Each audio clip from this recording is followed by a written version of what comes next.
We still weren't sure about you, Percy said in his usual logical tone. It was possible that you were only taking us along because you were scared to go on your own. You might have been just using us.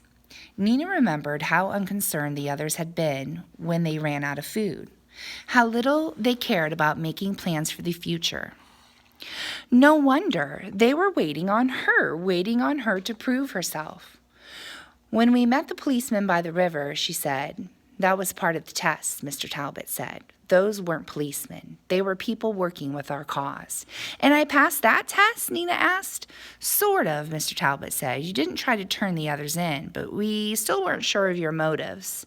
Nina shivered, thinking about how closely she'd been watched all along. Every time she complained about their rocky, uneven beds in the woods, every time she griped about the dirty vegetables. I bet the best of you are getting food somewhere else, she said. Not much, Elias said in a small voice, looking down.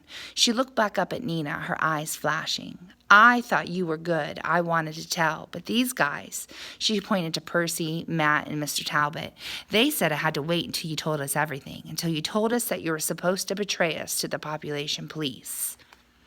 I did that tonight, Nina said, wondering. She looked around again at the circle of people. The circle of light in the dark woods. She remembered how panicked she'd been running out to the woods only minutes earlier. She hadn't been thinking at all of saving her own life. She only wanted to save Percy, Matt, and Elia. But she hadn't cared much about them back when she first met them, when she offered them a chance to escape, when she saw the fake policeman by the river. You gave me a lot of chances, she said to Mr. Talbot. I thought you deserved them, he said. You didn't deserve what happened to you before. Nina remembered the day she was arrested, how nobody had spoken out on her behalf as she glided forward in the dining hall. She remembered how much she trusted Jason, and then he had betrayed her. No, she hadn't deserved that. Nobody did. What she deserved was the way Gran and the aunties had loved her, the way they'd hidden her, even though they might have been killed for it.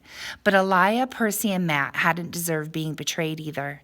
They didn't deserve weeks in a dark prison cell, weeks sleeping outdoors on rocks and twigs and itchy leaves, but they endured all of that willingly for her. They'd agreed to endure all of that before they even knew if she was good or bad. Nina's eyes filled up with tears, but they weren't tears of fear or panic or sorrow now. They were tears of joy. Thank you, she whispered, and the words seemed to encompass everyone in front of her, Percy, Matt, and Elia, Mr. Talbot, even Lee and Trey, but the words were more powerful than that.